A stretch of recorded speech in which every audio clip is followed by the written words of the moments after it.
Hello and welcome to another one of my World Cup watch-alongs. This time it's Brazil against rank outsiders South Korea, who have done well to make it to the last 16, but you'd have to say they're likely to exit at this point. It'd be huge. I know there's been shocks in this tournament already, but it'd be a huge shock if Brazil were to exit tonight. So Neymar's fit to take his place in the starting 11. All likes, comments, and subscriptions are very much appreciated, guys. Haneef will be joining me later in the show.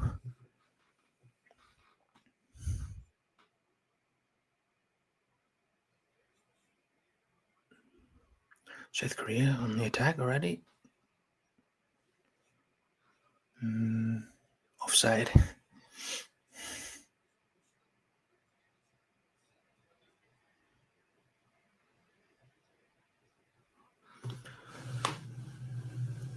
Let's see if we can just move to the side here. We might still see more of TV.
Japan losing on penalties against Croatia.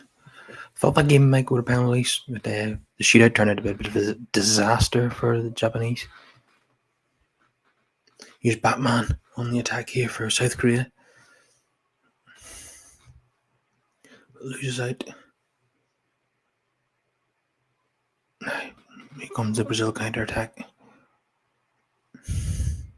Vinicius. Neymar looking for Richarlison. Can't quite find him. South Koreans winning back.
This game yet to get going.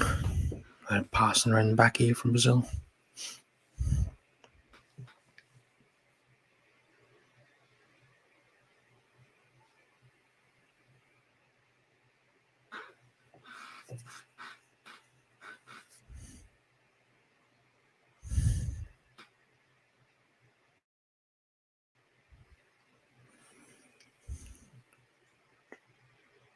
Drop me a comment. Let me know what your prediction is for this game. Do you think there'll be a shock, or do you think Brazil will just win 3 or 4?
So I lost connection there just as Vinicius scored for Brazil. Only taking them 7 minutes to open the scoring. Looking pretty ominous already.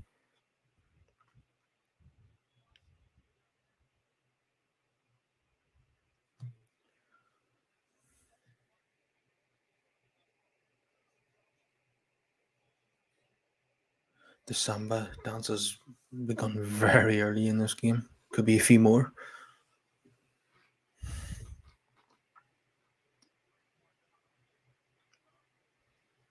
Already begin to look like this could be any score.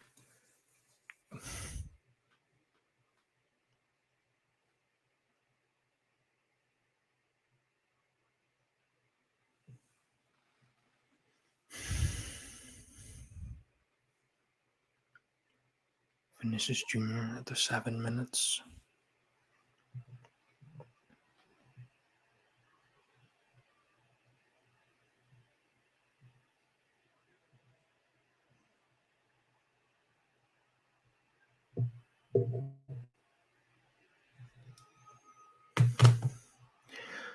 How many do you think Brazil will get in this game?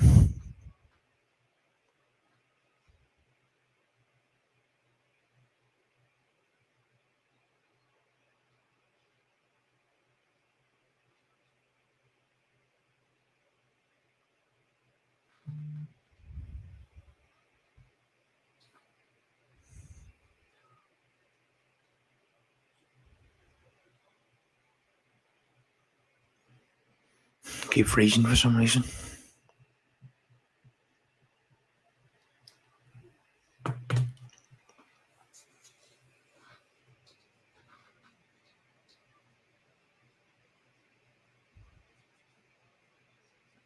So looking for their second goal here. Rafinha and Neymar standing over the free kick. Plays it short. Shouldn't be too cute there, really.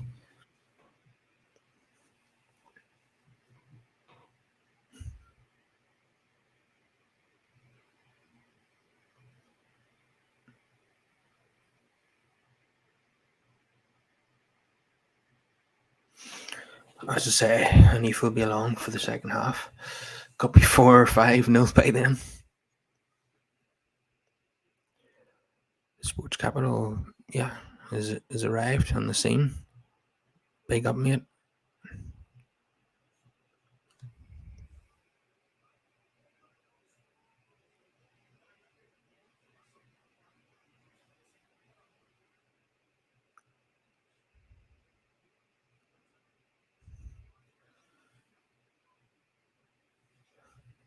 Is that a penalty?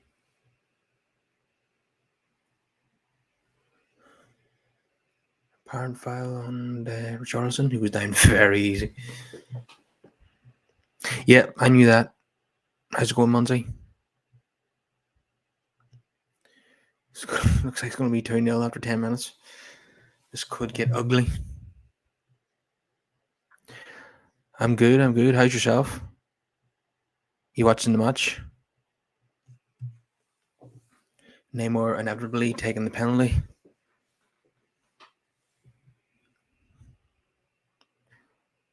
Good. What's your prediction? What's the final score going to be here? It's looking like 4 or 5 at the moment.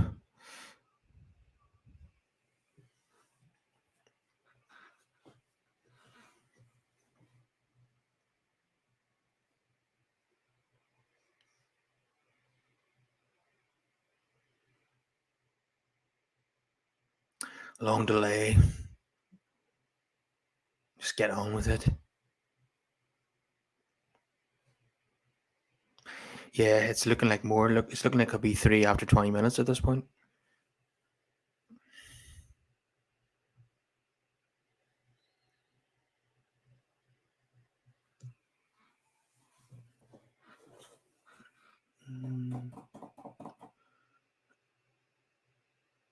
Goalkeeper stand towards one side of the goals.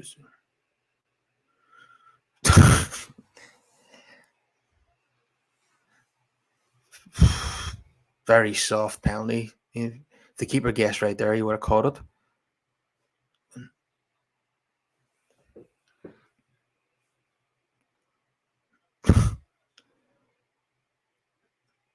This looks like a training session already for Brazil, unfortunately.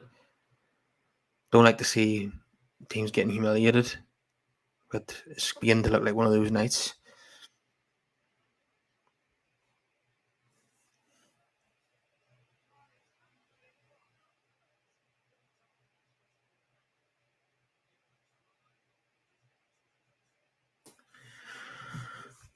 Fucking internet. The keeper was totally embarrassed there by Neymar. What is he doing?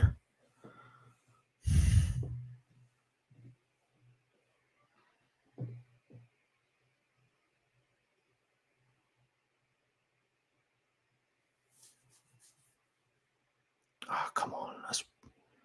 That's a joke.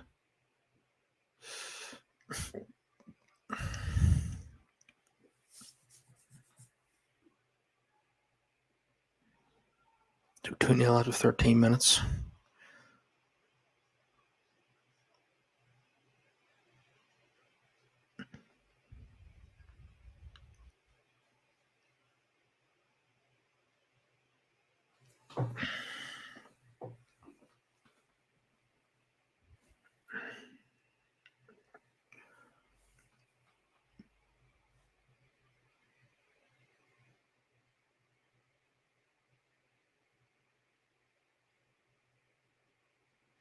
Living dangerously here, Brazil, passing around the back, but finding their way out. It's a foul. No?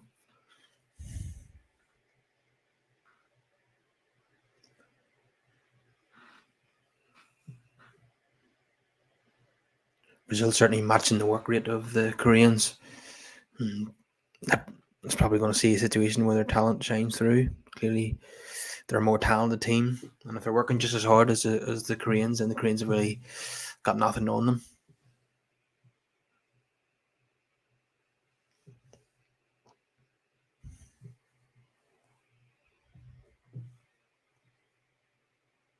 Poor ball, that.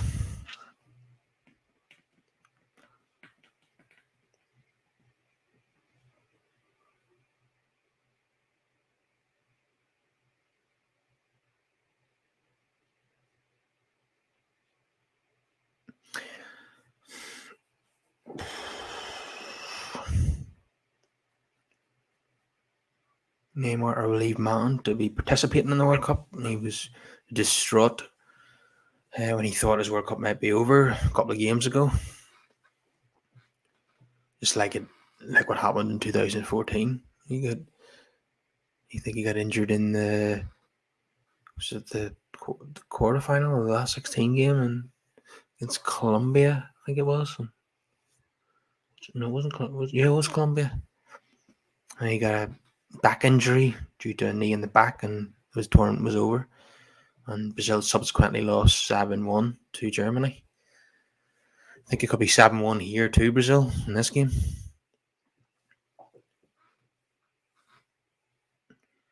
Oh, great effort there from the Korean fella. Tipped over by Allison. Would have been some goal.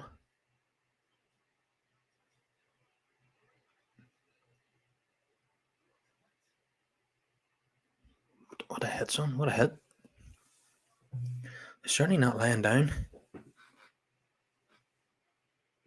Get the ball in the middle again. No, another patch shot from long range. No, come on, you can't keep doing that. You need to cross the ball in.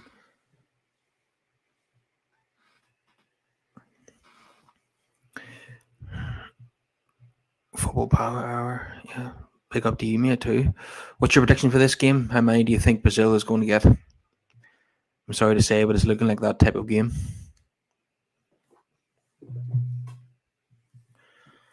Let me see.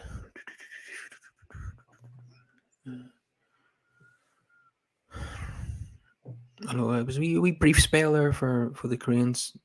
They did manage to get a goal out of it. Wonderful effort though. But Allison was up to the task. Let's see.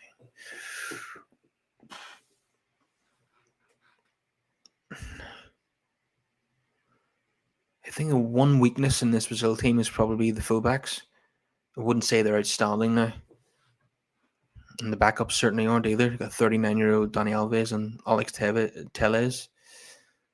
But apart from that, it's a very strong team. They got lots of attacking options on the bench.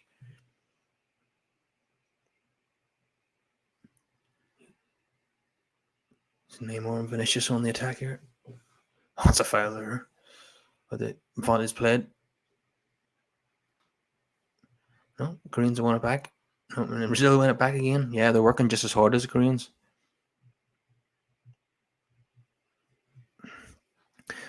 Guys, get in the comments. Let us know what you think the final score is going to be. It's going to be 4, 5, 6. What do you reckon? Do you think Korea will score? Don't forget to drop us a wee like on the video and subscribe to the channel if you're new here.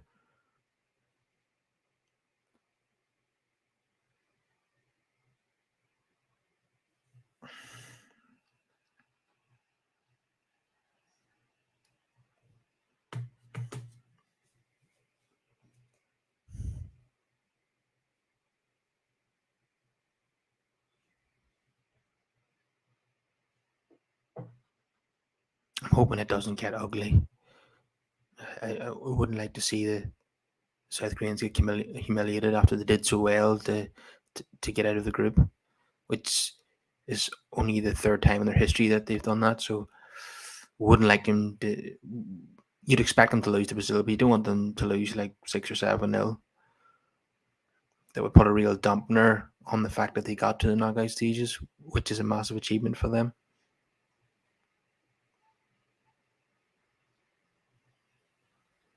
Don't want to be patronising though, obviously.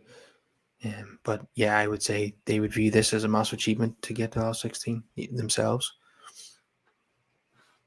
Judging by the tears in the crowd, even in their final group game when they got through at the expense of Uruguay and Ghana, the players and the fans were very emotional, weren't they?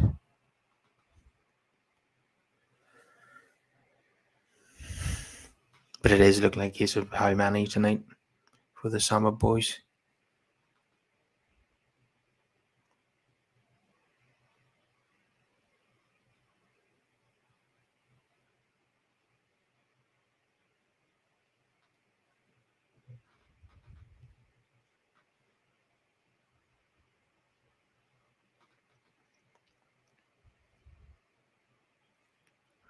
They're not giving up. They're giving it a go. But that chance goes a begging.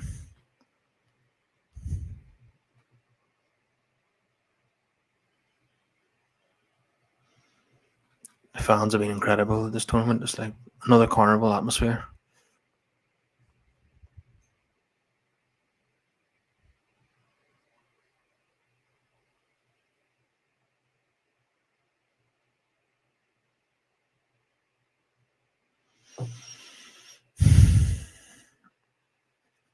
I love to see, Casemiro was score ready in this tournament, but I love to see tonight the likes of the other United players get on the score sheet, like Casemiro, obviously, again, and then Fred and Anthony. I'll see them come on and do well. I'll see Anthony get a goal.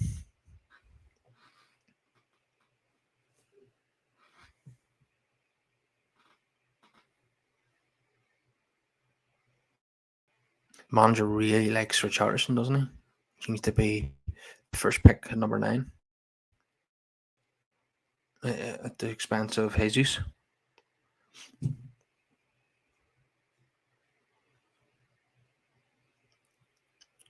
Casemiro, absolute class. Still have to pinch myself that he now plays for United and not Real Madrid. I'm sure many United fans feel the same way. Still hard to believe now that at one point this season that McTominay was starting ahead of him.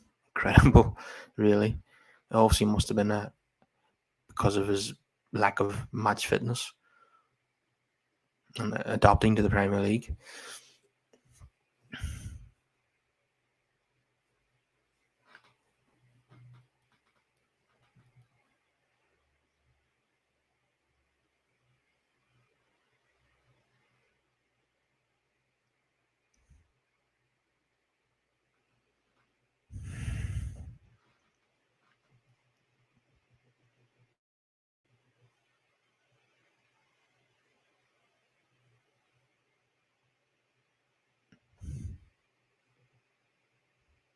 Let's say overall Brazil have been pretty underwhelming in this tournament. I think France and England have been the best teams so far.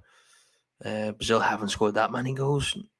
You associate Brazil with scoring lots of goals, but they haven't really. So maybe tonight is the night. They've just been efficient, really. Lovely skill by Vinicius again.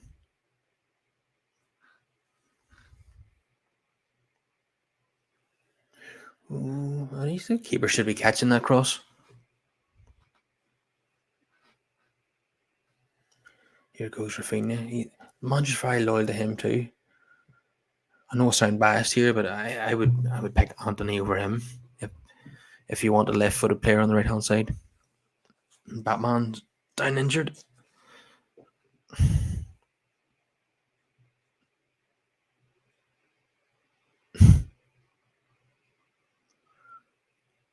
No surprise to see Casemiro get physical with Son Heung-min.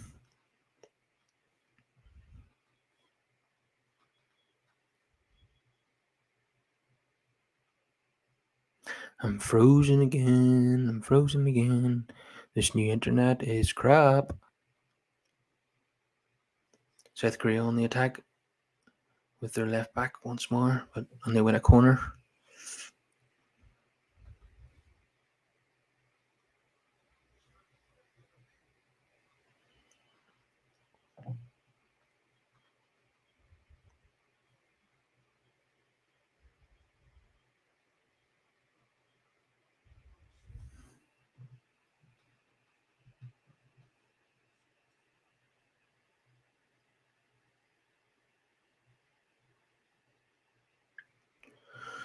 Didn't beat the first man.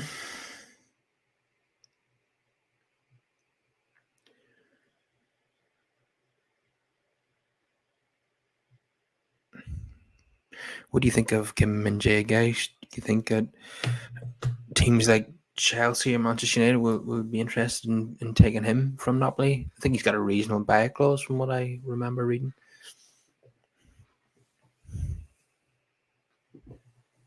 Probably I'll talk about him later on with Haneef whenever he joins.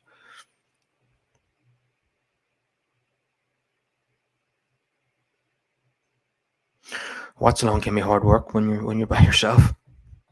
I know Mark Obridge put it that way. Not yet, anyway. Or do I want to be like him? I should just be me. That Brazil on the attack again of Neymar.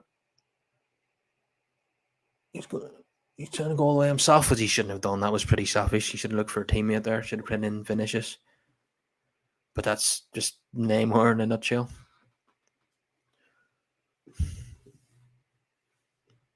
Does seem like it's only a matter of time before the third one goes in.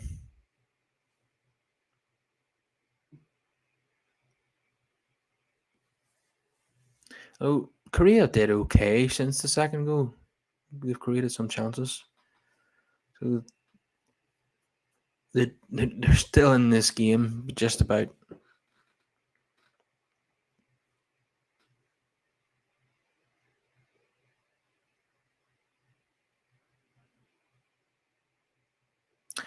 Hello there. Well, leave us a comment. Let us know your thoughts on this game. What do you think the final score is going to be?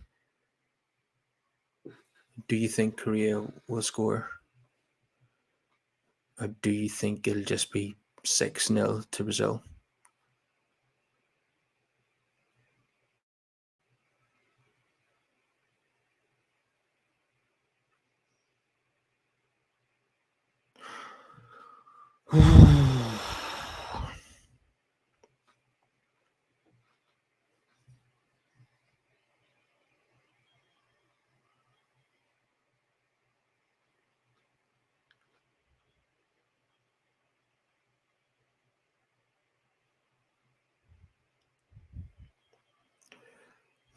Corner Brazil.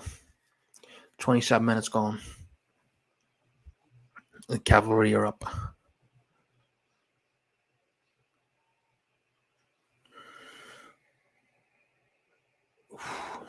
Hit it away.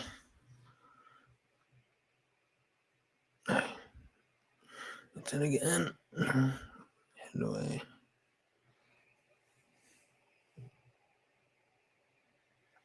Here we go.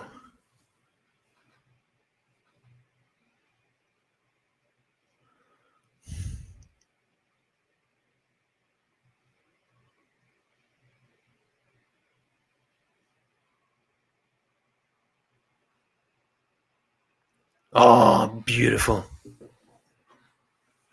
That is a fantastic goal. That is total football there from Brazil. And Carlson with the finish the match. Sexy football, really.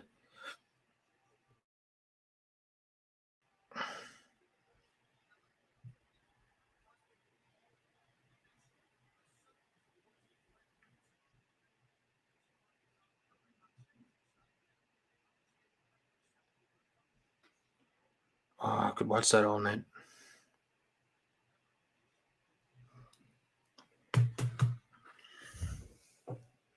20th goal for Brazil for Carlson, and his third at the FIFA World Cup. You have the manager joining in the dancing now. That's a real slap on the face to the Koreans. The manager joining the dancing in the first half.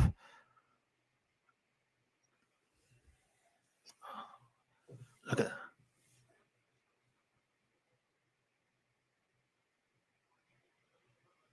A sheer class.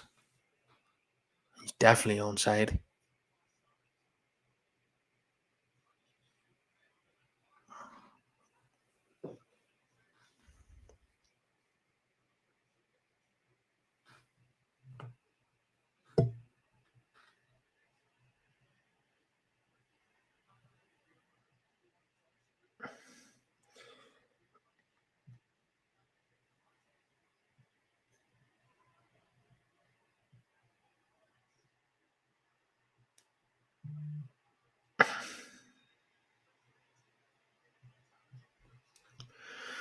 Brazil on the hunt for a fourth. Here comes Vinicius in the left hand side. Plays it inside. And not a great effort there from Rafinha. But they're just coasting now, Brazil.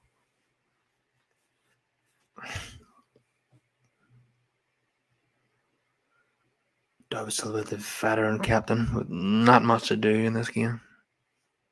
I'm sure you'll face stiffer tests later in the tournament.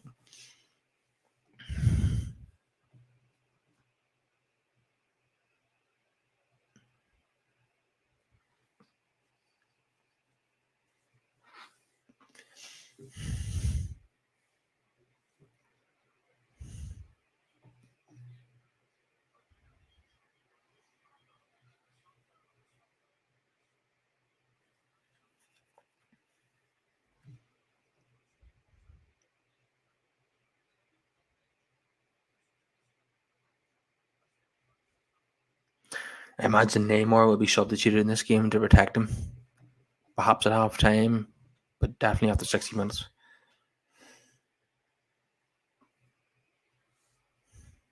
I don't think he play any more than 60 minutes.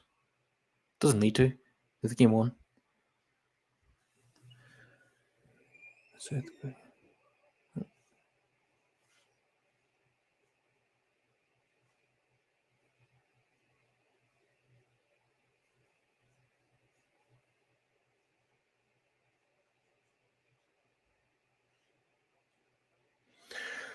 Chance there for South Korea on a very tight angle though. Allison, as he often is the immovable object.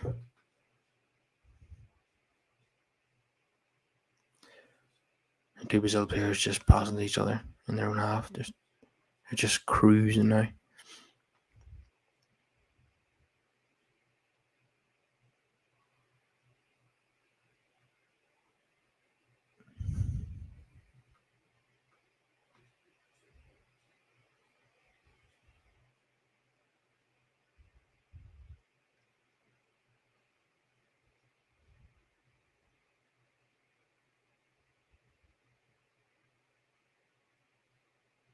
If there's a fourth before halftime, I think the Brazil manager will just ring the changes.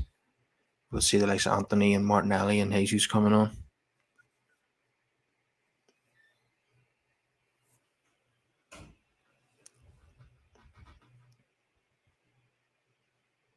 Even Fred might get it right.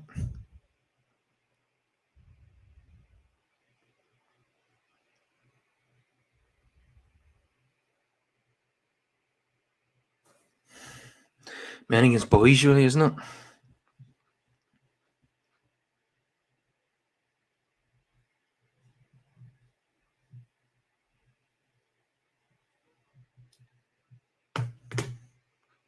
Here's Vinicius. Neymar would love to get a goal from play in this game. Now Rafinha would love a goal. Trying to get onto his left foot. He can't. Casemiro with the effort. He can do better than that. Of course, you're already on the score sheet in this tournament. Casemiro with a fantastic goal against Switzerland to win the game. The technique was just superb. Yeah, we slight deflection though, unfortunately. Always takes the gloss off a goal when there's a wee deflection on it.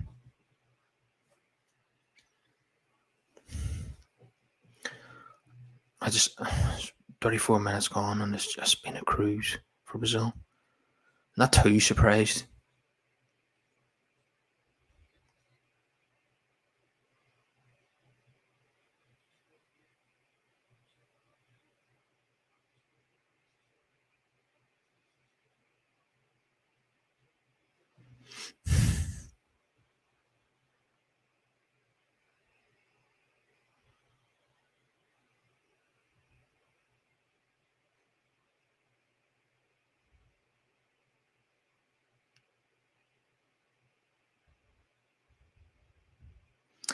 Brazil probably would have expected to play Uruguay in this game, but they weren't good enough to get through in the end. Although some might argue that Cavani should have had a penalty, but I wasn't too disappointed to see Uruguay put out,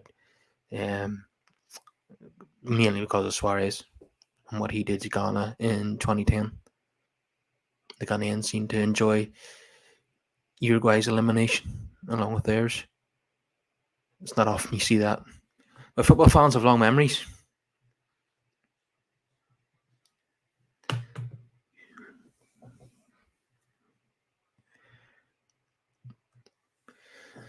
Here come Brazil again on the counter attack.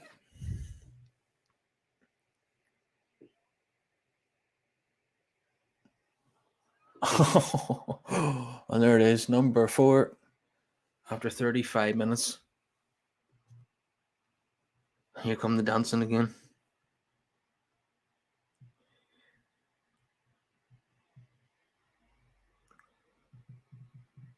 And it's Lucas Paqueta with the goal.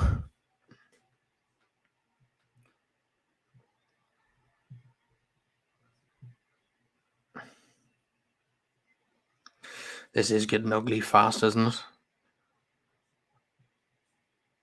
It's the number 7 there, the West Ham player with the goal. His 8th goal for Brazil and his first at this tournament.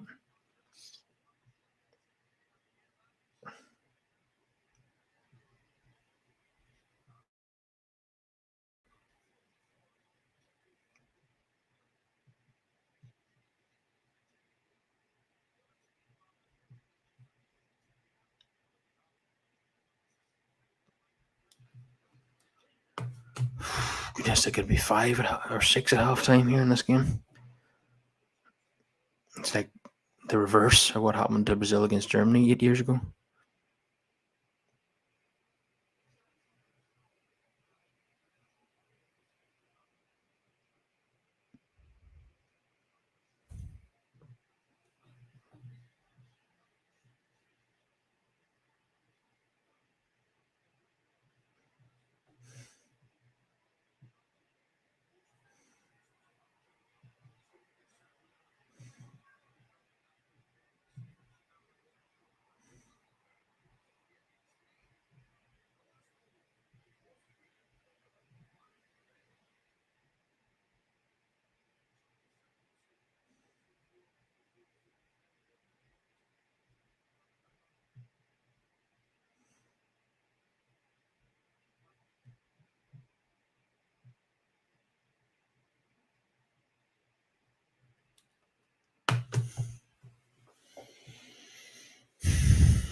I don't think we're going to get a penalty shootout tonight now.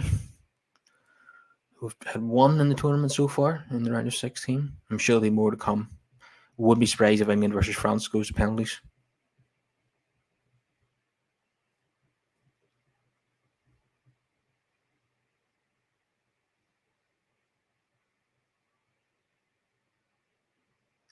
Probably the most one-sided game since Spain against Costa Rica. I don't think there's anything Batman can do to save South Korea tonight now.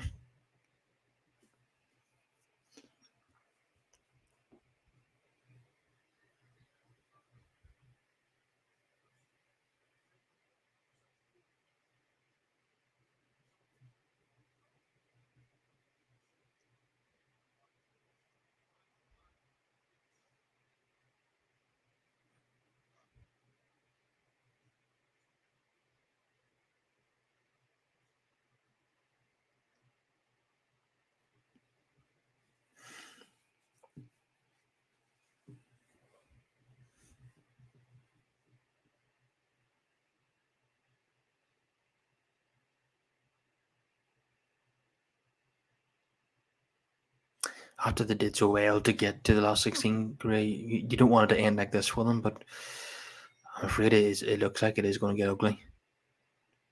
Any score is possible now, really. Brazil are just taking the piss now. All these fancy flicks. The dancing, even the manager joining in on the dancing.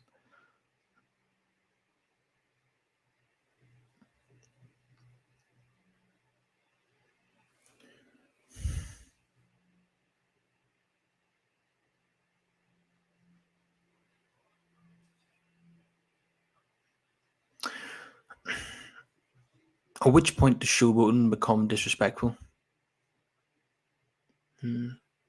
Where is the line?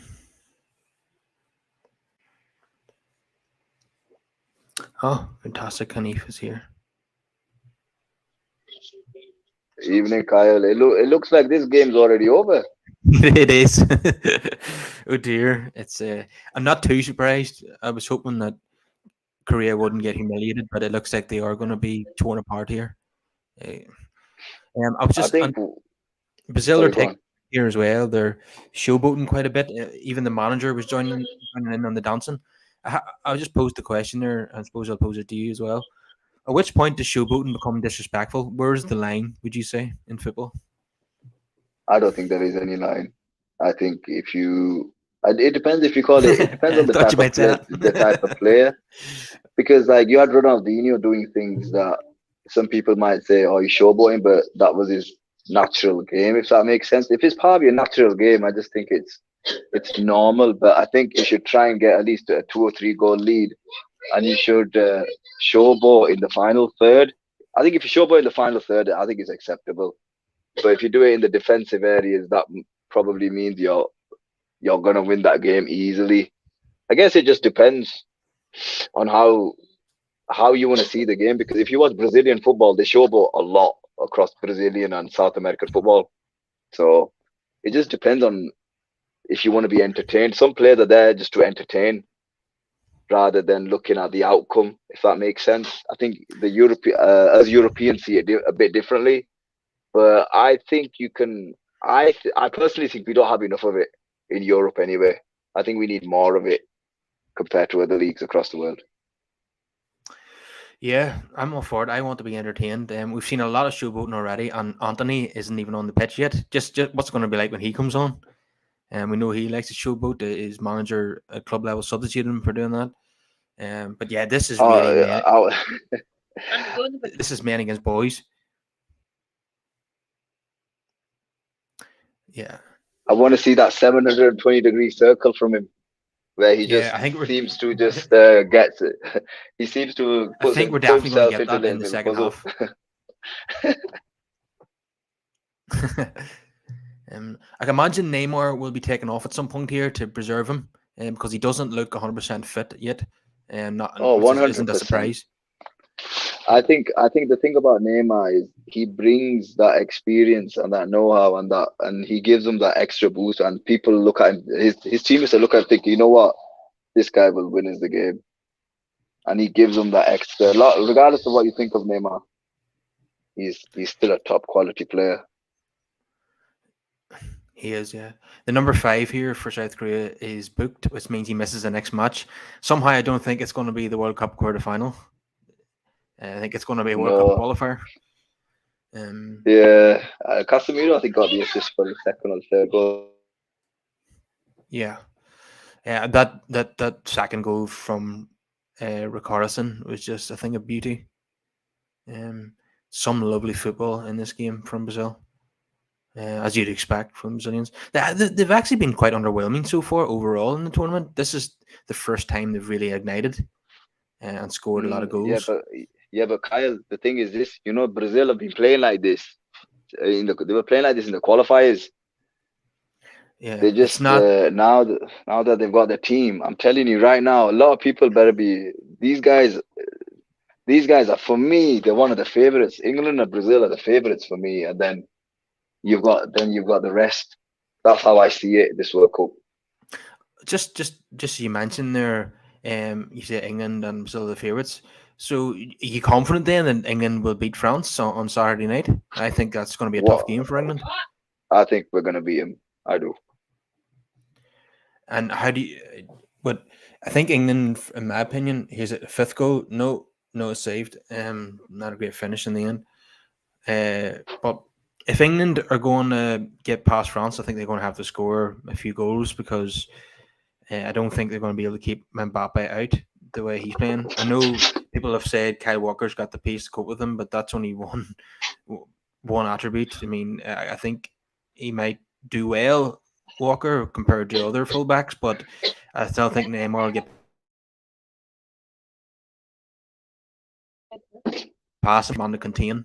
And obviously France do have Griezmann's been exceptional in this tournament as well, and Giroud obviously, so and Dembele. So I think it'll be a tough game for England. England fans seem quite confident about this one. I'm surprised. They've gained a lot of confidence from the performances in the tournament so far. Very different to the way things were after the US game, where there was a bit of negativity, but now there's a lot of belief among I England think fans. I think the only thing that England need to be wary of is the way they start the game, because yesterday's game, the first half an hour, 35 minutes, we were poor. We have to admit that Senegal were the better team, and once we Yeah. got that goal against the run of play, I think if France play anything like Senegal, then we might be in a bit of trouble. But I think England don't have an answer for the press early on. That is what I understand from what I've seen. I don't know if you acknowledge that, or maybe you've seen something different from England. Yeah, there seems to be a slight pattern of England not starting games well. They didn't start well against Wales, obviously didn't against the US, and they didn't start it well against Senegal. Iran game was obviously different. It was a bit of a stroll for England. But yeah, there is a pattern in this tournament of England not starting games well. Yeah, maybe they do struggle with the press, but they tend to grow into the game, England, and once they get one goal, they seem to get a bunch of them. I think they're still the top scorers in the tournament. So yeah, there's a lot of exciting games to come. England against France. Hopefully that's a goal fest from a neutral point of view. Argentina against Holland. There's a lot of history in that fixture in the World Cup. So, the 1978 final, the Bergkamp goal in France '98, and obviously the penalty shootout in the semi-final in 2014 when Van Gaal was also in charge. So a lot of history between Argentina and Holland. So I'm hoping for a great game there as well. So yeah, and there's a potential for Spain against Portugal in the quarters as well. So we're starting to get into the business end of the tournament now, aren't we? 100%. Listen, look, there's a reason why some of these top European sides are up there, and you look at the talent at their disposal. I think I think Brazil have got the better talent across the field of play. I really do. When you look at their squad, it's and then France is probably after that, and England. I don't think anyone's got into Argentina. I've got Messi, Ronaldo, and then Portugal. Portugal's midfield is really good. Silva and Bruno. I think they're the ones that are gonna have to do something magical for that team, and Leao if he starts. And Spain is Spain. They'll always be up there. So, but I think for me, Brazil and England stand out for me. But as long as England can somehow manage the first 35, 40 minutes of the game, I think they'll beat anyone. But it's just that if France play anything like Senegal did, and France will have better quality, England could be in trouble tomorrow. I mean on Saturday. Yeah, I don't think England can afford to go 2-0 behind to France and be a long road back if that happened. They need to start well. But it's going to be, hopefully it's going to be exciting.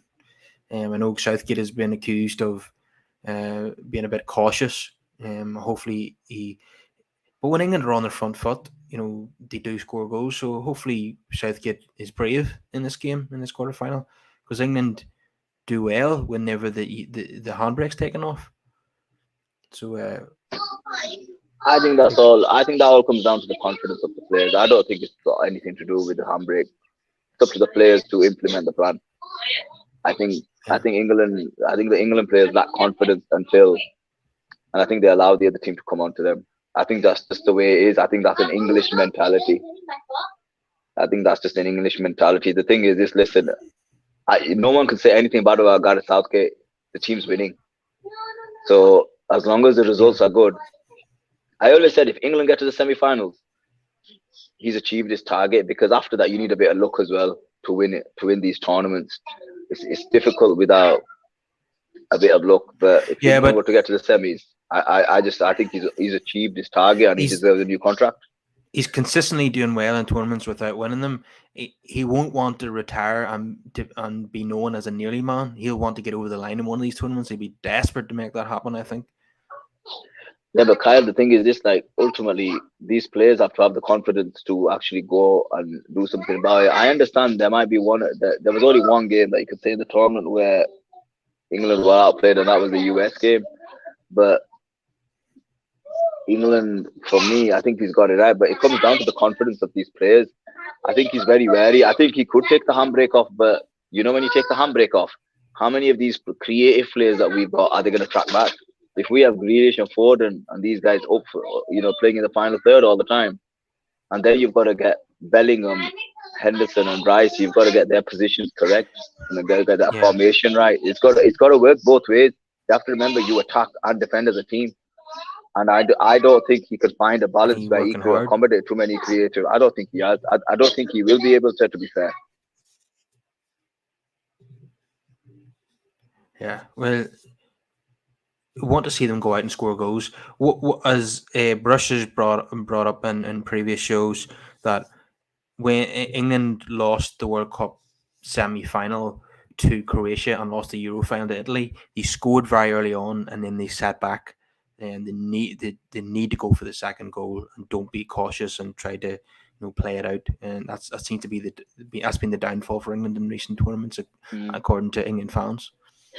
It's true, but Kyle, you have to ask yourself, right? The final that we had in London, we were in front of our own fans, right? You'd have thought this England team would have the confidence to play in front of their own fans in their own stadium. These guys, a lot of them, when it comes to the crunch moments, it's not all down to the manager. It all comes down to the players as well. And you have to look at some of our players. If I asked you, Kyle, how many of our top players have been in many finals? Not many of them. Harry Kane's never been in a European final before. He's never been in any big game finals. He I can't has name any that Harry's the, been. the the Champions Oh, League he did final in in one, sorry. Yeah, 2019. Champions League Yeah, final. Yeah, one. Bellingham, probably semi final. And Rashford, probably Europa League final. There's not enough experience there. There's not enough winners there, in my opinion. There's for yeah, me, and I think it comes down to also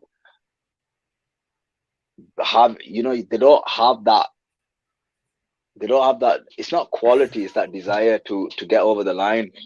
And that's the thing, these guys don't have it within them as a collective.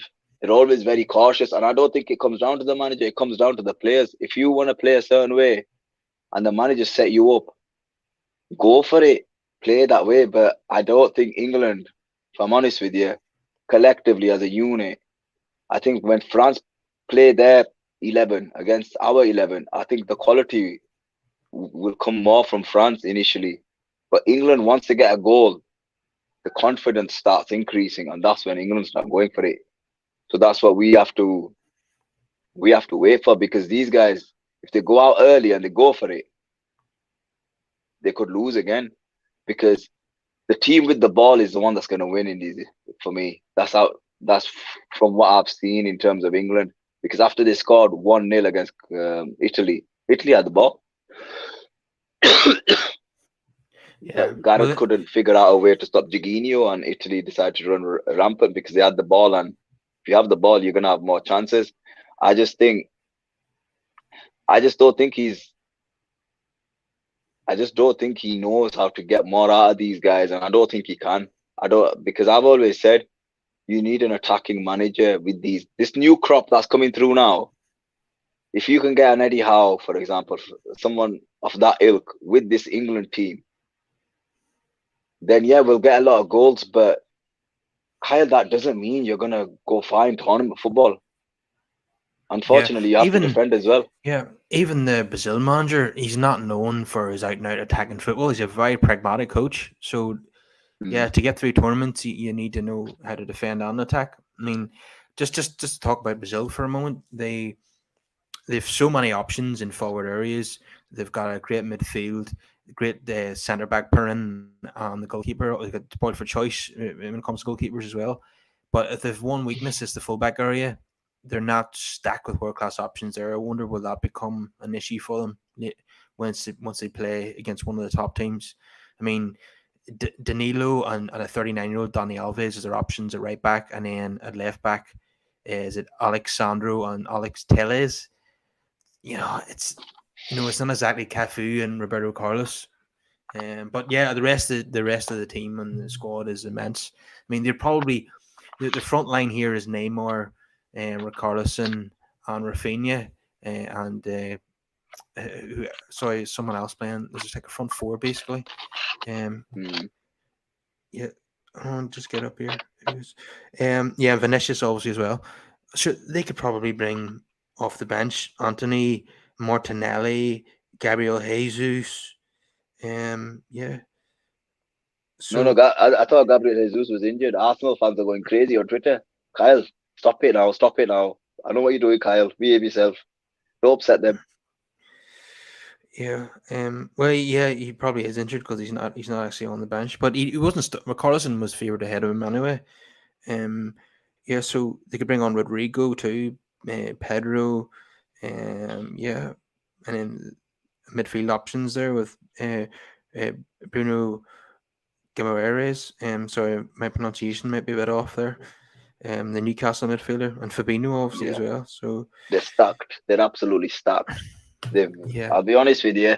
If I said to you, you could have all that talent, but your fullbacks are not going to be that great, I think you might take it, to be fair. yeah, yeah. In the 7 game tournament, yeah, but in a 38 game season, I probably wouldn't be happy with that. Yeah, I think if you listen, look, I don't think Tellez is a bad player. I think he's pretty decent, to be fair. I know United fans might say different. I didn't. If you don't give a player a good run of games, a good I 10, just don't 15 think he minutes, can't even do basic defending. So I've seen enough of him. I don't think you need to do basic defending when you play for Brazil. No, I They play can't one believe way. the manager was joining in the dancing there. It's not often you see that now. No, you might as well start partying. If what's it called, samba dancing or whatever they call it. Yeah, you wouldn't get Roy Keane doing that now on the sidelines. I think you would if Republic of Ireland were going to win a tournament. I think they'd have to be in the final for him to do that, which is But no, listen, look. I think Brazil are just showing that look, we're here to win, and it's not a Brazil team with outstanding like top class players of the past, but it's a Brazil team that's more than capable of yeah. winning the tournament, They've, and I think they look more impressive than Argentina do, in my opinion. yeah, I agree with you. Um, Obviously, it's not a team like Ronaldinho, Rivaldo, and R9, but uh, they do have probably more options than they had in that era. They have like 6 players who are level below that, but they have more of than what they had back then. They've got more Mm. options. So I mean, they could change their entire front four and it wouldn't drop down that much in quality. I think the Um, midfield as well. yeah, yeah. I mean, like the Bruno who plays for Newcastle, he's an immense player and he's not even getting a look in. That's Yeah. how good they are, and I think it's a good option to have off the bench. I wouldn't be surprised if he starts against one of the bigger nations. To be fair, Yeah, he could. And Fabinho doesn't even get a look in. I know the Liverpool fans have said that he's not playing as well as he can do, but still, that's a hell of an option to have on the bench. And Pedro Fred as well. And still, some United fans are amazed that he gets in the Brazil squad. And he was starting for most of the qualifying campaign, but the managers preferred Lucas, the West Ham midfielder, to him in this tournament, who's repaid the manager's faith with a goal there. Lucas Paqueta. Yeah, been a good sign for West Ham, hasn't he? oh, he's decent. He needs a bit of time to adjust to our league, but he's a very good player. He's a very skillful Yeah. player. He needs a lot of time. I don't know if it. The thing with me is, can Moisey make a guy like him work? That's Yeah, the thing it's about very him. yeah, Can it's he? very unusual. That's the problem. You see. I know, yeah, an old-fashioned Scottish manager who's known for his pragmatic approach to the games, and with a flair player from Brazil. It's a bit of an odd couple there, really. But let's see if it works. But yeah, this game. Do you think Brazil maybe will to start this coast to the second half, or you think they'll look for more goals? I think We'll. I think they'll score a couple more. I think they'll play flamboyant football, and I think South Korea might get one. Yeah, well, South Korea actually had a wee like 5 minute spell where they should have scored. There was a long range effort that Allison tipped over. That was a wonderful effort, but yeah, they'd have got, and Allison saved a shot from a tight angle as well later on in the game. So they've had chances, but I don't think it matters less. They could score 2 or 3 times here, and it wouldn't matter. Um, it's just a case of how many Brazil are going to get. I think they will score more because the players who come off the bench will be desperate to impress the manager and get into his thoughts for the quarterfinal. So I don't think once the substitutes come on, they're not going to slack off. These guys are going to be desperate to impress. So yeah, it's just will he make the subs at half time, or will he wait till about 60 minutes? I would take Neymar off now because the game's won, and you want to keep him fit and available for the quarterfinal against Croatia. You'd expect Brazil to get through that too, wouldn't you? Croatia, they're not as good as they used to be, Croatia, but they're still pretty decent. And I suppose the problem is the likes of the Perisic's and the Modric's of this world are getting on a wee bit, even though they're still fantastic players. But it's not the Croatia team in 2018 got to the final for me. They're not as strong, but because Japan took them all the way out of penalties. And you'd expect Brazil to get through that game. I don't think it'll be as easy as this, but I think Brazil will get past Croatia. Do you?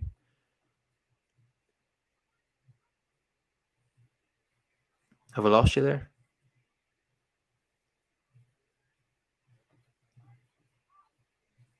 Can you hear me, Kyle? Yeah, I can hear you now. Do you think Oh, Brazil sorry, will, mate. will get past Croatia? Yeah, yeah. I think it's gonna be 3-1 Brazil. Yeah, I think so. Yeah, but Croatia not as strong as they were in 2018, True. and Brazil are probably better than they were 4 years ago. Yeah, but look, it could be a yeah. I'm already I'm already foaming at the mouth of the idea of a Brazil Argentina semi final, but Holland might have something to say about that, and Croatia as well, obviously. Um, yeah, Listen, a lot of people have been giving Holland a bit of a bad time, but if you look at Louis van Gaal's record when he takes over the national team, it's a very yeah, good record, and it's not a top class Dutch team, but he's getting the best out of them. yeah, and a Dutch journalist said to him that in one of the pre-match press conferences that the football he's playing is very boring, and Van Gaal then told him, "Then go home." Then he said, "No, I'm staying to the end of the tournament." He goes, "Well, fair enough. Then I'll get you a ticket or something like that." But yeah, even in Holland, they pride themselves on total football, and they're not everyone is happy with the football that Van Gaal produces. But I would say it's The thing necessary is, because they're not from 1 to 11. They aren't a superb team, so they need to be pragmatic. They need to keep it tight at the back, and be cautious because that's how they're going to win games against the better teams. it's And true. he's so confident, Van Gaal. He's adamant that they're going to make it to the final. That's his style. That's his approach to management. Installing belief into his players. He's not saying things in press conferences like "hopefully" or "we might." He's saying, "Yeah, we're going to be in the final." I think I think they've got a chance. They have got a chance um because of the way he plays, but he doesn't have the talent at his disposal, Kyle. The team, I'll be honest with you, he's overachieving with that team. You have to look at, if the Dutch, um, if Holland as a country think they can do better with this team, prove it. Go get a manager that's going to play that football. But unfortunately, it's about results as well. So if you think you can get a better manager, then prove it, because the Dutch are fair. There must be a reason as to why they met for him rather than somebody else. Yeah, I think Ronald Koeman has taken over after the World Cup. It's just Van Gaal's really just filling in. Did I think Ronald Koeman left the Dutch manager post to go to Barcelona, if I remember correctly, but he's getting the job back at the end of this tournament. think Van Gaal will be focusing on his treatment after this, because he obviously revealed to the world that he has cancer and he's getting treatment for that on an ongoing basis. So it's unbelievable that he's still working with that going on in his life. But yeah, he's he's bringing a lot of positive energy to the tournament despite the problems that he has personally. Because I've seen him Mm. dancing, after the win against the US. Um, yeah, he's probably thinking to himself, as many people would in that situation, that should have been a goal there. Yeah, it was Batman who missed that chance. Son Young-min. You think a player like him would have buried that chance? But yeah, I think Van Gaal has got a new, shall we say, how would you put it? Um, he's got a new appreciation for life because he's in a kind of a life or death situation, and he's enjoying every moment now.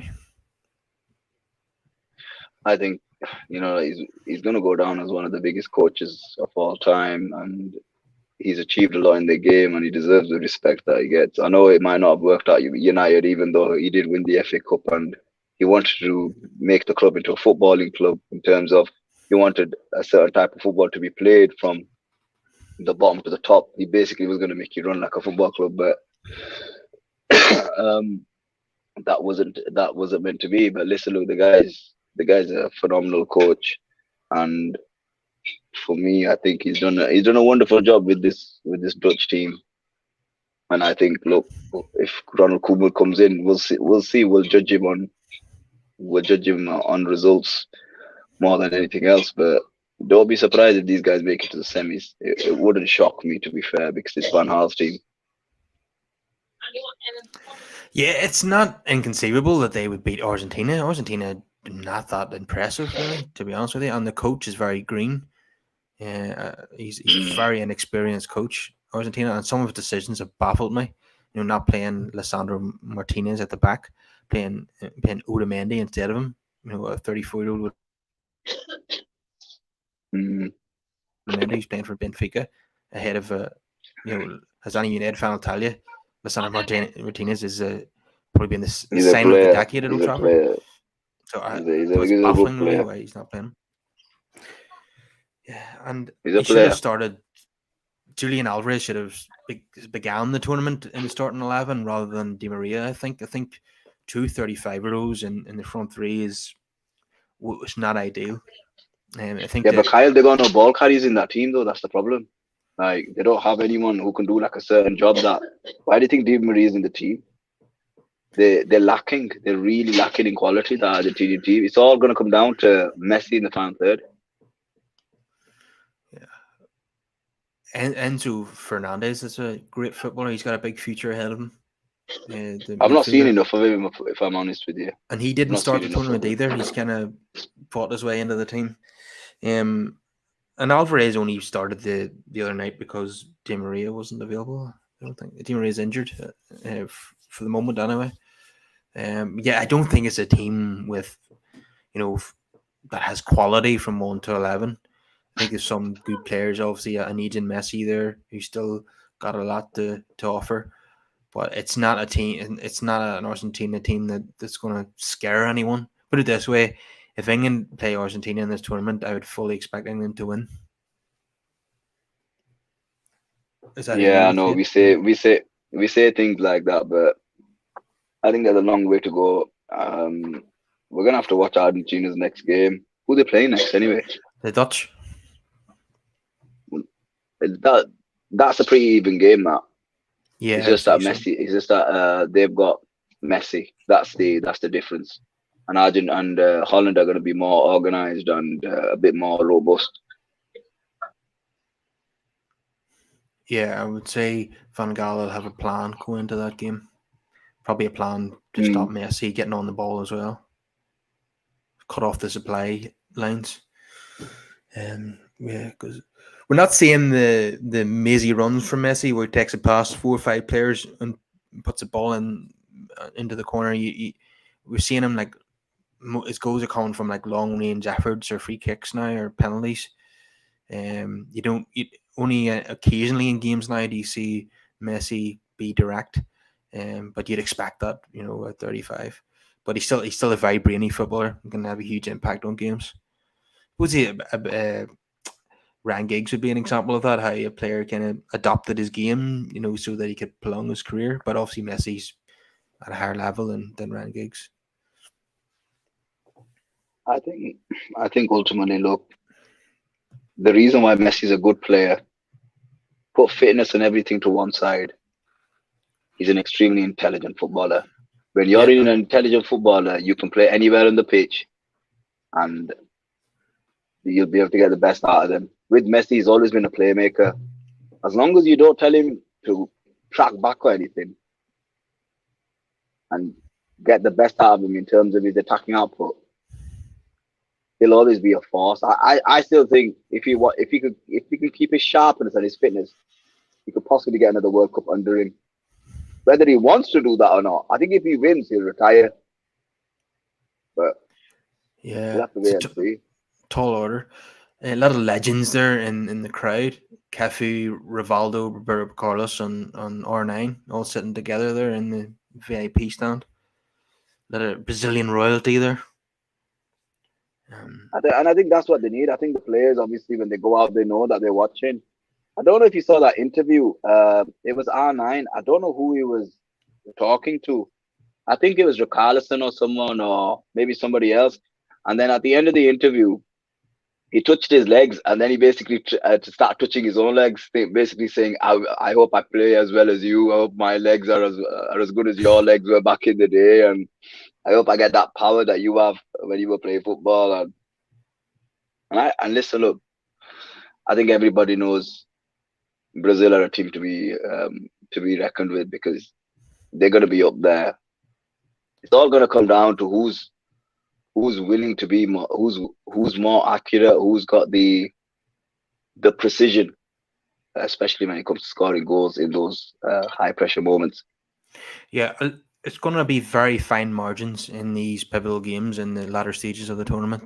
I don't think it's going to be, when you see that like Brazil, France, England, Argentina, Spain, Portugal, when these teams play each other, there's going to be not much in it, and it's going to be decided by one moment of brilliance or a mistake or penalties.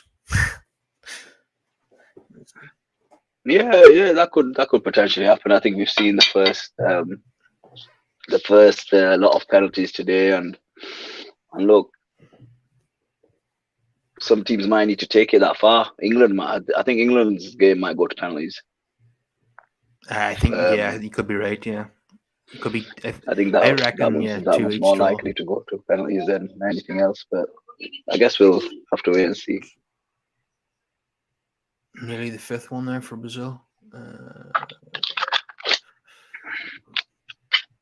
How many subs have they made? They haven't made any Um, yet so far, from what I can see. that's surprising. Maybe on the hour mark we might see a few changes. I suppose. Sorry about the cough, mate. I'm not well. Yeah, I can hear it in your voice as well. You got a bit of a man flu. Yeah, it's just this cough. I was out reffing on Sunday morning, and oh my god, it's not left me. To be fair, mate, it's absolutely not left me. But Well, it must have been freezing. it was about three or 4 degrees. Not ideal. Yeah. Yeah, I know, but anything for the beautiful game, and then obviously the junior football where kids actually play football. So big up to Shelley FC and North Arm junior football clubs in Huddersfield. Is that where it was? Yeah, I'm from Huddersfield, mate, in Yorkshire. Oh, right. And that's Yeah, where you live, right? basically. Do you Yeah, I'm live from there? Huddersfield, Yeah. mate. Yeah, I do. Yeah, I'm from Huddersfield. We were my time were in the Premier League once. a I few years suppose I ago. just assumed you were from London because you support Chelsea, but yeah, it was just an No, assumption. no, no, no, no, no. I used to be I grew up watching United because of my family. That's why I know a lot about United.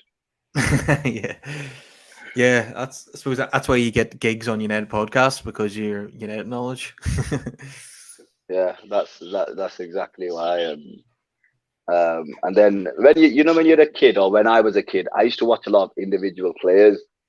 There used to be so many clubs that when you just watch certain players and you just think, I watch Cantona for United, and I used to watch Bergkamp for Arsenal and Zola for Chelsea, and the Zola one that stuck with me because I just found him after Eric Cantona. I never found that special player, so it just stuck with me. And my dad goes, "We've lost you, lad. We've lost you."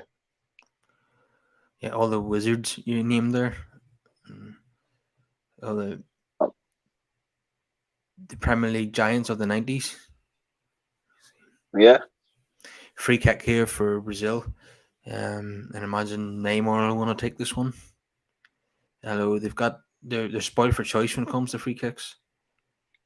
Let's see.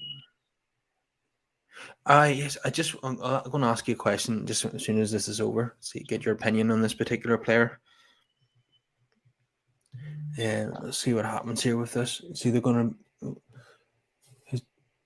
Does Thiago Silva? No, Rafinha takes it and goes over the bar. Does Thiago Silva take free kicks? Does he like a double Louise type free no, kick? Does no, he ever do that? No. unless no, unless it's in the defensive area and he just kicks it out, just kicks it to a player. But no, Yeah. Do you remember what he called? Was it Alex? He called the Brazilian at Chelsea. He used to hit them from yeah, like from 30 yards, yeah, yeah, and just with power, just a yeah, bit sheer power. power. Yeah. If you Yeah. can get him on target and you can make the keeper work, I think you've done your job as a free kick taker. It's just if you can't make the keeper work, it's just what are these guys doing in training? Sometimes I ask myself, I'm like, what are you doing in training? If you can't just, I'm not No. bothered when you score. I'm bothered about whether could you make the keeper work. Yeah, they have to get it on target, otherwise it's a waste of time.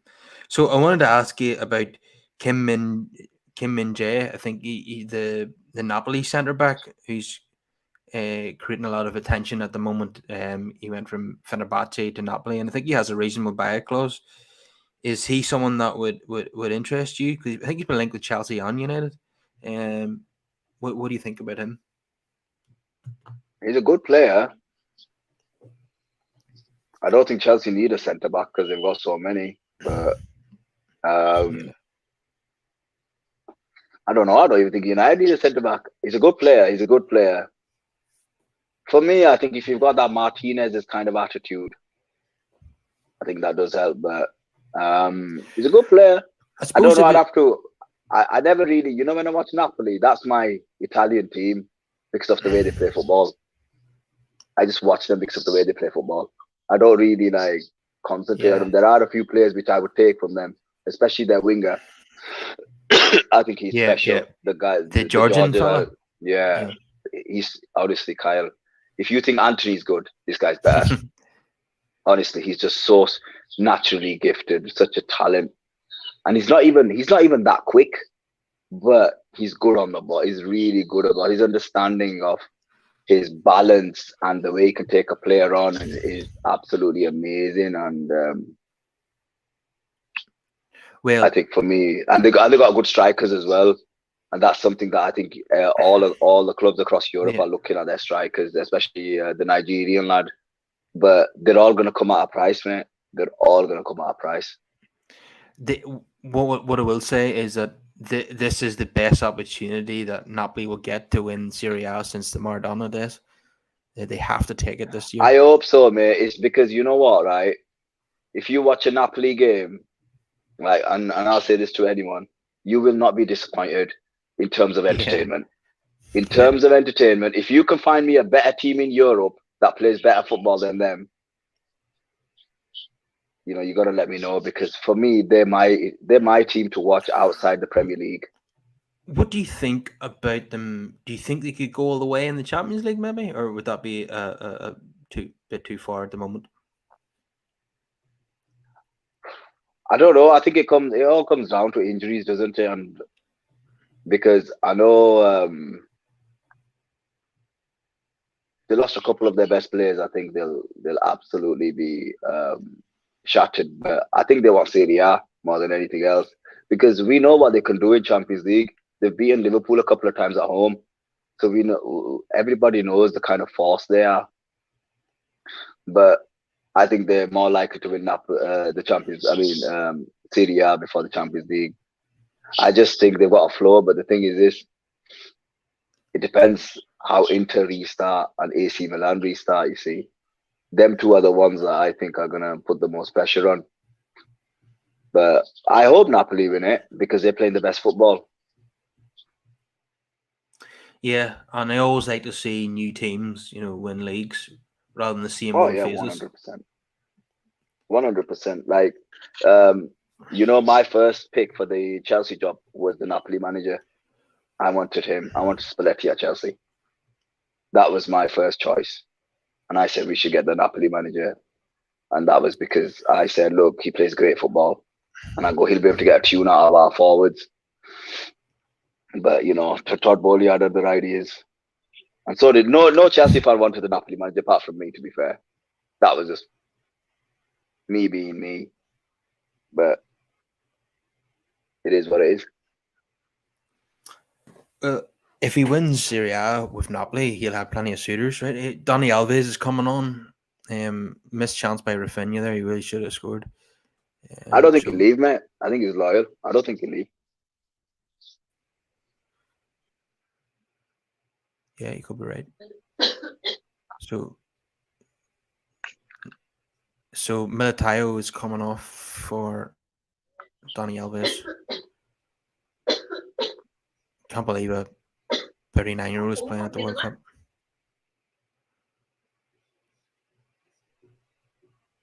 I have to say, at this level, there's not too many times where I've seen what a 39-year-old looks like at this level. It hasn't happened that often. Usually, players of that age are usually in, Sunday league football. I think if like there are certain positions where I don't think I think even you could probably pay today a 42, 43 like centre back. Like Thiago Silva could possibly go for a number of years if he played in the three. Yeah, but the fullback Because is totally different. Like you yeah, need energy. fullback is you need in modern game you need a lot of energy, and I think once you hit about 30, I think you've got to start looking for a new fullback. Yeah, I think so. I think if you look at Andy Robertson, I think he's a good example of it. I think his energy is not the same as what it was 2 or 3 years ago. Yeah, although he's not near 30 yet, I don't think. 27, 28 or something. Yeah. All right. Okay. I take that back, Liverpool fans. Sorry about that. It's just Donny Alves on the ball now. I don't What think a we're going to see player. him. Yeah, he's a brilliant player in his day. Plays in the Mexican League now, I think. Strange that he went back to Barca when he was about 37 or something. That was an unusual transfer. No, that's because they didn't have enough players, did they? They needed someone to come and play for free, and obviously they rang all their legends up. They said, "You can still do a job. We'd like you to come back." And he said, "Yeah, definitely." I appreciate what he did for the club because ultimately he didn't have to do that. Yeah, and not everybody would do that. Yeah. Well,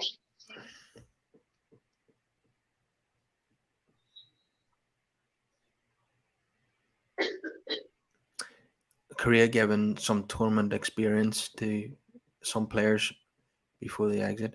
Yeah, they'll be satisfied with their tournament, I think, Korea, because they're a bit like Ireland. When we qualify for a tournament, if we get out of the group, then we've had a marvelous tournament. So they can be satisfied with what they've achieved here, I think. I think teams like Ireland and Wales, if they should be looking at teams like Japan and South Korea and thinking, you know what, if we're a bit more brave and we work hard, there's no Yeah. there's no doubt that like Ireland and Wales could make these type of Yeah, but stages in the World Cup. I suppose getting through European qualifying is a lot more difficult. I think for the Euros, I think our qualifying group is like two of the, I think is it Holland and Portugal or something around our qualifying group. That's brutal. Like, um, I think at home you could beat them. I think because you have to remember, international football is completely different um, to European. I mean, to club football, and I just think it depends on injuries and everything like that. So it just depends on. I think when I look at the smaller nations, I think you should be more brave. I think you should play attacking football, play that pressing style. Look at the US. The football's not been that big in the US, but they've gone about it in such a way where they've got a plan and they're following a plan and they're sending their players abroad. And I just don't understand why Ireland, Scotland, and Wales are not doing the same thing. Maybe they are, but if you look at the USA team now, a lot of their players are playing in some like the big clubs. And apart from maybe two or three Welsh players, you don't know the rest of them. But I could probably name about 4 or 5 US players. yeah, I can only name US players because of this tournament. Other than that, I wouldn't be able to name many of them. No, I knew some of them before, but it's but the way they've gone about it, they've followed that. Um, they've got this kind of partnership with, I don't know if it's the German league or the Austrian league. I think it's the German league. I want to say RB Leipzig because there's some kind of like partnership there with the US Football Association, and they changed the way they were playing football. They looked at it from a long term approach, and they said that look, we're going to develop a team that we want players to go abroad and play. Like, look, can you really Yeah, imagine USA players coming into Europe? We're talking about American players here coming into Europe. That just sounds weird, yeah. but that's just because they've changed their football structure. There does seem to be a lot of Americans in German football now, and then Yeah, they end up at Leeds yeah, because of Jesse and I think Marsh. yeah, I think there's a story there. I really do. I think we need to find out what's going on there, and I think because the thing about it is, Kyle, I think one thing we'd like to know, and I don't know, you might know this better than I do, but when you're a smaller nation, what are you doing in order to say, for example, you were going to take a long term approach, right? Okay, we're not going to look at the next World Cup. We're going to look at 8 years from now. How can we get our 12-year-old or 16-year-old boys to make that World Cup, like to get our team over the line? What plans are we going to put in place? What's the USA done? What's this country done? And I think that's what needs to happen. I think we need to see that strategy, if that makes sense. Yeah, I mean, Ireland needs to find a way to produce better players because at the moment, the bulk of our team plays in the Championship or League One, and that's not going to get you into a tournament. And then also, I think there needs to be, this rule. I don't like this rule that they have where, like, obviously you had Grealish and Declan Rice playing for Ireland in the under 21s or 18s or whatever it was. Under And 21s, then yeah. and then they change allegiance. And I'm just like, oh, what's the difference? You're playing for your country here. And I think it's personally wrong. I think it's personally wrong because you've denied another player an opportunity to play for their country.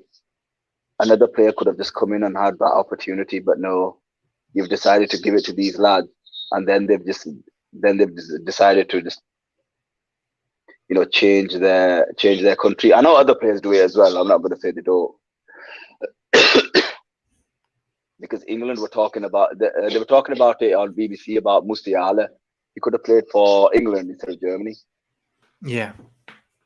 He made a decision quite early, didn't he? And he made the right. The thing is this: regardless of what his decision was, he stuck with his decision, and I think that's Yeah. important, Kyle. And I think that rule needs to change. At under 20, once you're 18 plus, if you've decided I want to play for this country, you play for that country.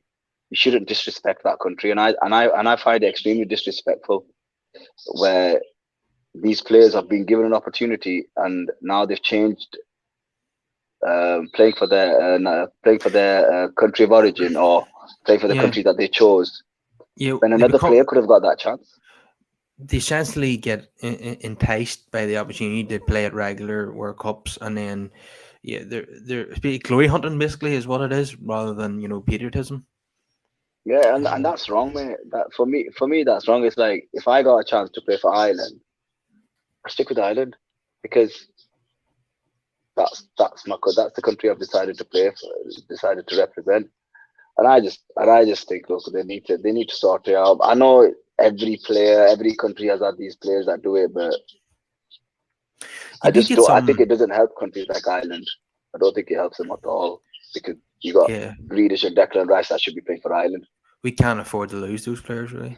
But you get some like the substitution here. Martinelli's coming on. Suddenly, all the Arsenal fans will be turning on their TVs. Uh, They'll be worried. That's why, Kyle. They'll be really worried. They don't want they him to don't get want him getting injured. injured. Yeah, Yeah. Danilo coming off and Vinicius coming off. Oh, he's a Um, player, Kyle. Oh my God, Vinicius player. yeah, no, Oh my God. yeah. So Bremer and Martinelli coming on.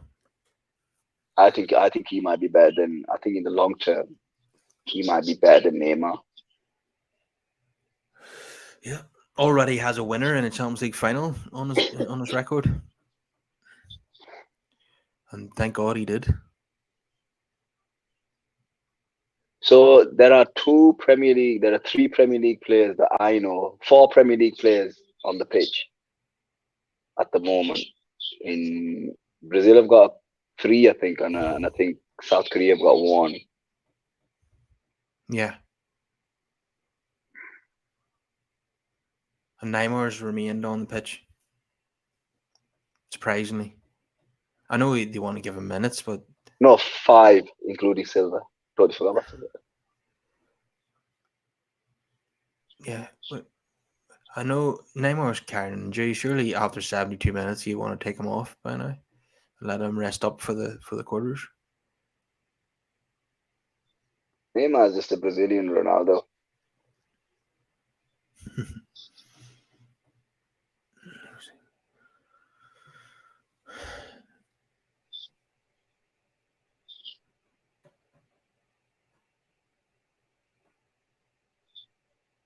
I believe that the Portugal manager was unhappy with Ronaldo's behaviour when he was substituted the other day.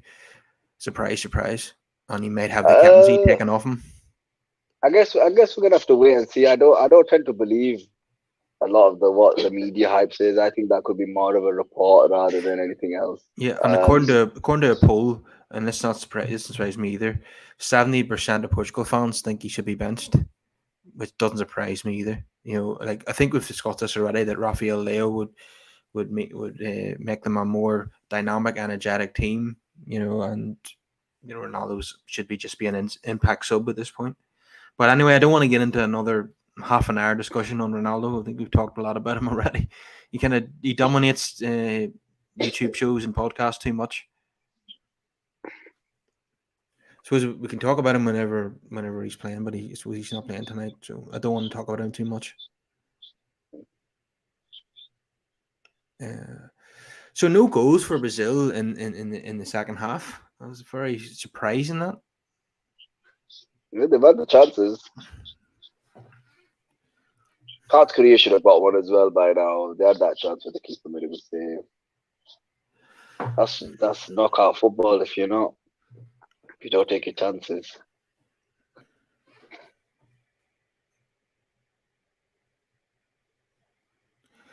Yeah. What is the injury that Son has? Is it a broken nose or what is it? Some kind Why of is he? facial injury. I can't remember. I can't remember what happened. It happened in that last game for Spurs or the last couple of games before the break. And they were saying that he wasn't going to be playing for his country, and I just thought, I doubt that. And then he looks like Zorro, and now he's back. Yeah, he's not going to pass up the opportunity to play in a World Cup for his country when he's 28, 29. Maybe there's no guarantee that he'll be at the next World Cup. They might not even qualify. So Mm, it, I with a remember there facial was injury, that. he was going to play one way or Yeah, the other. I remember there was that story where did he have to win the Olympics to not go on army duty or I something? think it was the Asia Cup. Yeah, Over the the Asia Asia Cup. Cup, yeah. So it was absolutely mad, and I'm just like, what is going on here? I didn't know it was compulsory for people in South Korea, but it seems as if it is. Yeah, and they did win that Asia Cup, so he avoided the 2 year military service. What a goal! What a goal! Who was that? That's a fantastic goal there. They can go home with something to celebrate now. The Koreans. Now I'm not too familiar with a lot of the players in the squad, so I'll have to. It was Park. Um, did you see that? I'm catching up, pal. If I'm honest with you, I'm an iPlayer, or not an iPlayer, but Yeah, ITV it's like player. on the half volley from like 25 yards out, right into the bottom corner. No chance for Allison. Um, it's a number I eight. give Korea one thing: Yeah, they've not given up. I'll give they them haven't. that. No. Stop it. Payak, Sung Ho. Not sure what club he plays for, but that was a hell of a goal.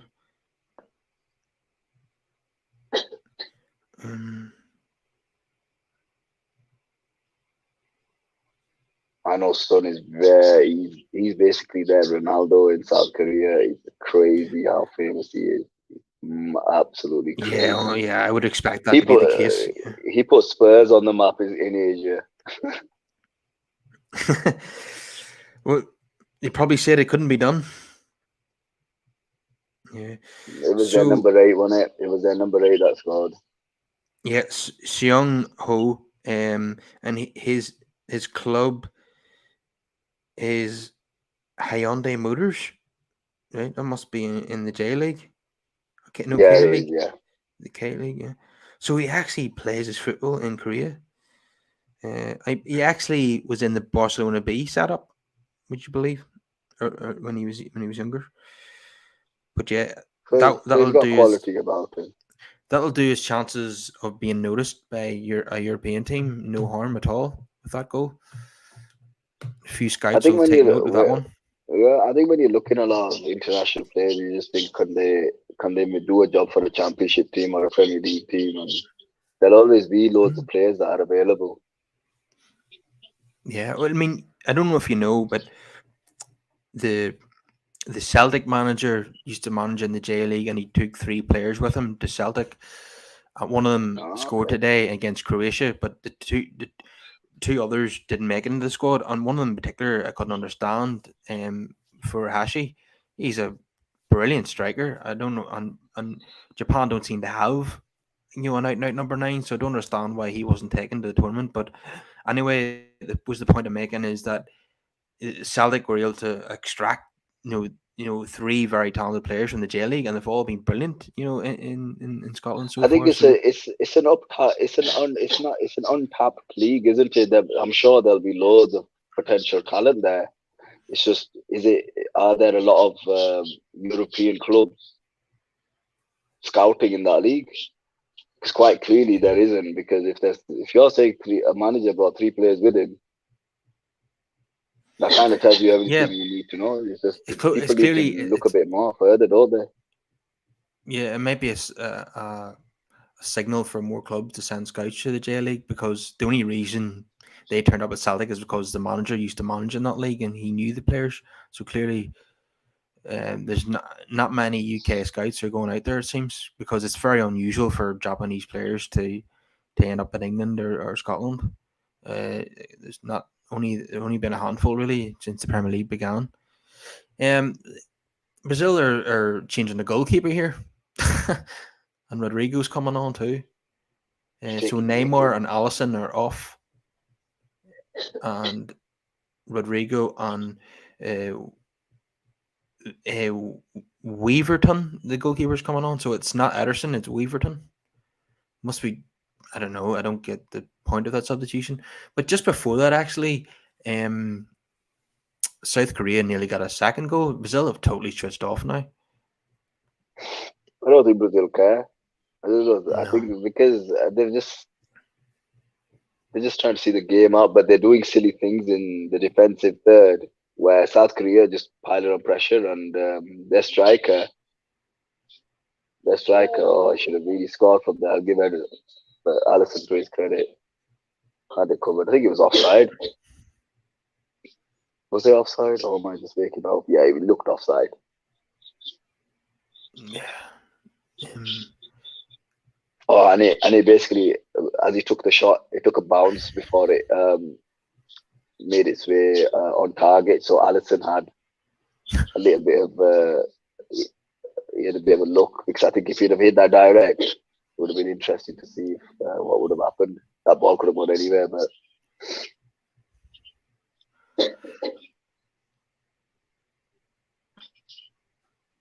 Korea nearly got caught out at the back there. The goalkeeper's clearance was nearly charged down. Um, all right. So the BBC commentator just said that a guy that's not played for Brazil at all is the goalkeeper that's just come on. So he's just giving him some minutes. He might not get any at all. So fair play to the coach. it's almost like a sentimental substitution. Yeah, 100%. Yeah, it's just to basically say that he's played at the World Cup, so everyone's basically got to run out. I'm assuming so. Neymar's got 80 minutes. That'll do him some good. Yeah. I'm surprised he played as many as 80.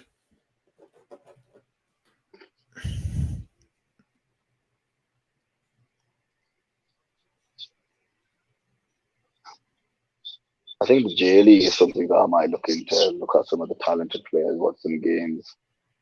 There must be some talent there, surely.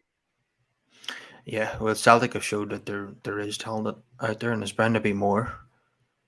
I'll tell you who impressed me. The Aussie centre back, that Harry Suter. I think he's at Stoke. His ball distribution is absolutely beautiful. He could ping a pass. Yeah, the commentators were talking about him the other night, and I think it was Donny Murphy who was singing his praises, and the commentator said, "Stoke fans are not going to thank you for this, Donny. You're going to help attract attention from suitors if you don't shut up." Yeah, I think a lot of teams will be looking at him at Stoke, and I don't know what type of football Stoke are playing at the moment in the Championship, but I think if you're a team that's mid-table in the Premier League, I think you'd be looking at that guy. I think you'd be really looking at someone like that. Yeah, if that's the type of centre back that they have, then they mustn't be playing the traditional Stoke football of Tony Pulis. They must have progressed now into more played out from the back football, which is if they come into the Premier League again and they're playing it out from the back, it's going to be so strange because you're thinking, where's Ryan Shawcross? Where's the Abdoulaye Faye? Where the butchers in at centre back? It'd be a bit weird, because they're so used something to similar that's going on at Burnley as well. Because since Vincent Company's taken over, they're playing football. They're not. Yeah. They're playing United next, actually, in the League Cup. So that'll be strange to see them playing the ball on the ground. The top of the Championship, aren't they? Yeah, they're up there. Yeah.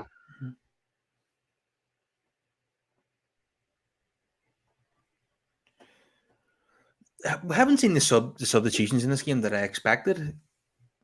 I don't think anybody was expecting a 4-0 at half time, to be fair. Yeah, what he's done really in the second half is give chances to players who haven't got any minutes at the tournament so far. And the obvious subs have not come on. Well, we're not going to see Anthony in this game. They'll have to save him for the big games. Yeah, Anthony's still got a lot to prove as a young player because he's come from a big price tag, a bit like what Vinicius did to Real Madrid. And I think if he's got to go and prove it as well. He's got to be consistent, and because since his injury, the problem is I think you have to manage young players properly, and he was playing for me. He played too many games to begin with. He never. I think Ten Hag needs to just make sure that he doesn't. I don't think he should be playing more than once a week. And I think if he does, I just think young players are just going to suffer. The Premier League's too strong of a league where you suffer injuries. It's always been like that, unfortunately, for young players. That's why young players don't flourish in our league, because they'll always suffer injuries. It's too strong. You need young players to be given time, unfortunately. Well, he left them out of 5 games in a row before the World Cup, supposedly injured, but he was fit to play the first game for Brazil. So ever since Yeah, he I did, think precautions. I think he had to. I think he must have realized that, because I thought he was playing. I don't know what you think about young players, but I just think you have, even when they're 21, 22, you just got to make sure that you've got to give them a season to adapt. The Premier League's it's completely different to any other league, and unfortunately, there's been no young player that's taken any stride where they've not suffered an injury. I can't remember any.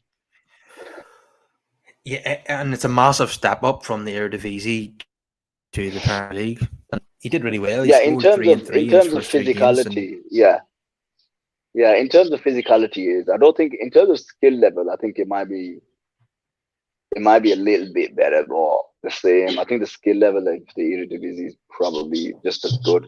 It's just the physicality of our league, and it's quicker and stronger. I think that's what would catch him by surprise. Not by yeah, and probably surprise, doesn't get but as he much just time on needs the time ball. to adapt. Yeah, things like that where he has to make a decision a lot quicker than he normally would.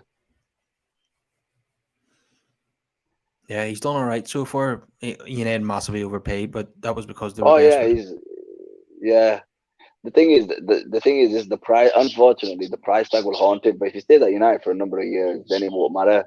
Is they've just got to manage him properly, like, and then Yeah, obviously United have got the issue of Sancho as well. That's going to need it. I think at the end of the season, I think Sancho has to leave. I just think he's got to leave United. I don't think he'll work unless they get a proper number 9. And I don't think Gakpo's the answer, because I think you need a world class striker to get the best out of Sancho. It's a bit like Sancho and Haaland. They worked really well together, and I think you need a striker of that ilk to get the best out of Sancho. Unfortunately, he's an inverted forward, and that's just he's not going to take players on. That's not his game. well, apparently during this World Cup, Ten Hag has sent Sancho to Holland to train with coaches that Ten Hag has recommended. So it's interesting. He's trying to put him through like Oh, fair play. a Oh, personal that's good. training That'll be program. yeah. I think that's that's like refreshing to hear. Like the players that don't play for their international clubs, that they should go and do that. I know a lot of international teams have had friendlies. I know that, but I think I think Ten Hag will try, but I just don't know if it'll work, because I think for me, whenever I saw Sancho, I always saw Haaland playing a big part in both of them being a success. And I just Yeah, thought, I don't think Gakpo's that player, because he's going to be young as well, and he's going to need time. He, we're going to have to he, wait and see. so I don't think it'd be fair on Gakpo to be relying on him to get the best out of Sancho, whereas he's going to be the main man just I'm, looking for I'm, goals rather than. some people are saying have written Sancho off completely. I wouldn't go that far just yet. Like I think he's only been at the I club a wouldn't year write and a him half. off, but I think sometimes you have to leave in order to go play for a club to go play somewhere where they'll get the best out of you. It doesn't mean you're a bad player. It didn't work for a number Yeah, of reasons, yeah, and I think Sancho's one I of them, firm, unfortunately. I firmly believe that Van der But we'll Beek have to has to wait and go see. now. Van der Beek has to go now to preserve his career, but I don't think Sancho is quite there yet. He can still salvage his United career. I don't know, Kyle. It depends on what happens over the season, because it's 2 years, isn't it? And then like I look at it as the Pepe for Arsenal. He didn't work, and I still think to this day Pepe is a really good player. But Arsenal fans were just And I said to Arsenal fans that certain things. He's the type of he's the player that lacks confidence. But once Arteta came in, he kind of made himself known that he wasn't going to be his main man. So it's one of them, really. Yeah. While we were talking there, we missed the Donny Alves nearly scored a volley. That would have been something.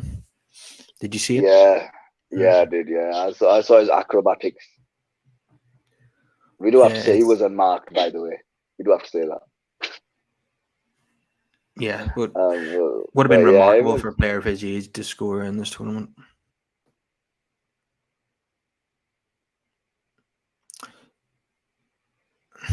I think having players of that ilk there is always very important to have those type of experienced players because they give you that extra in the dressing room. So and all those players know that he's a legend for Brazil and he's won everything at club football. So he's going to be one of their leaders that's going to get the best out of the rest of the players that are probably going to be starting in front of him.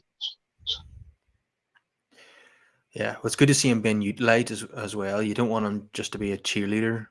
You want to actually see him contribute on the pitch, and he has been given an Dani opportunity Alves here. will always be utilized.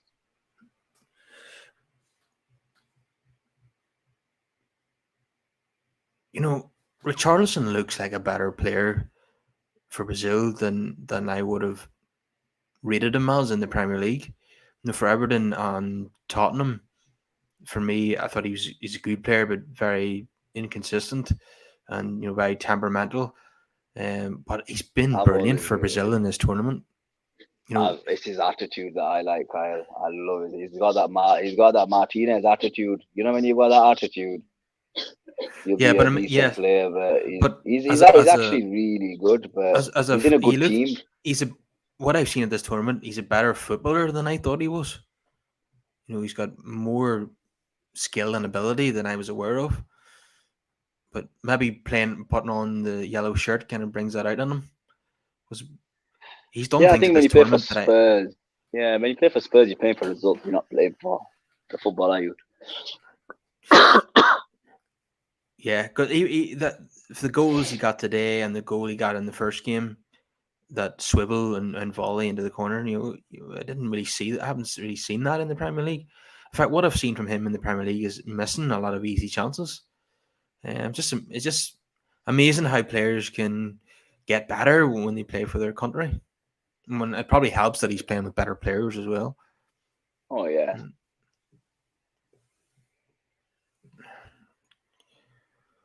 Certainly compared to his days at Everton, he's playing with better players. Yeah, but like you say, Conte, it's all about results, and it's not about Mm. sexy football. I'm looking at the South Korean players, and I don't know if you've noticed. You know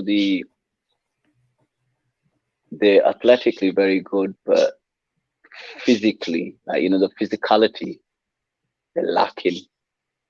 They're absolutely lacking.